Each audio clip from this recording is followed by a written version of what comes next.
First off, I gotta give all praise to the highest power, YAHAWAH, and I do so by his only begotten Son, who the word English calls Jesus Christ, whose true name is Yahawashi. Let's start with Yahawashi, Jesus, who the word English calls Jesus Christ. It's the book of Matthew chapter 7, starting at verse 24. It says, judge not according to the appearance. So Christ said you don't judge according to appearance, but watch this.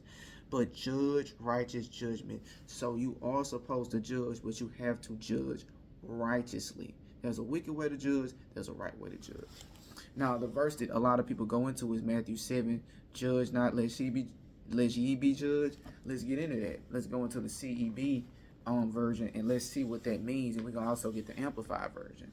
So it says in the CEB version, starting at verse 1, Matthew 7, don't judge so that you won't be judged. You will receive the same judgment you give. Whatsoever you deal out will be dealt out to you.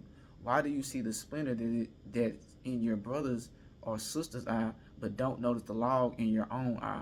Or how can you say to your brother or sister, let me take the splinter out of your eye when there's a log in your eye? You deceive yourself. First take the log out of your eye, and then you will see clearly to take the splinter out of your brother's or sister's eye. So what that's really referring to is make sure you right before you go and you judge somebody else. That's all that they're saying.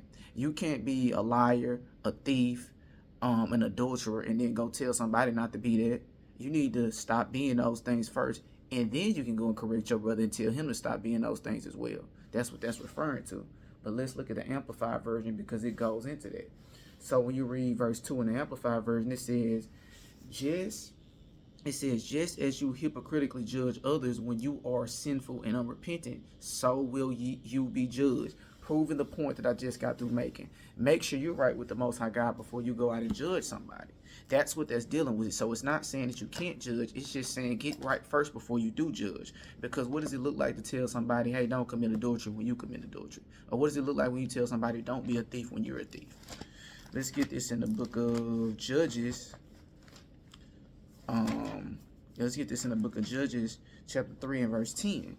It says, and the spirit of YAHAWAH came upon him, and he judged Israel. So the spirit of God is on this man, and this man judged Israel.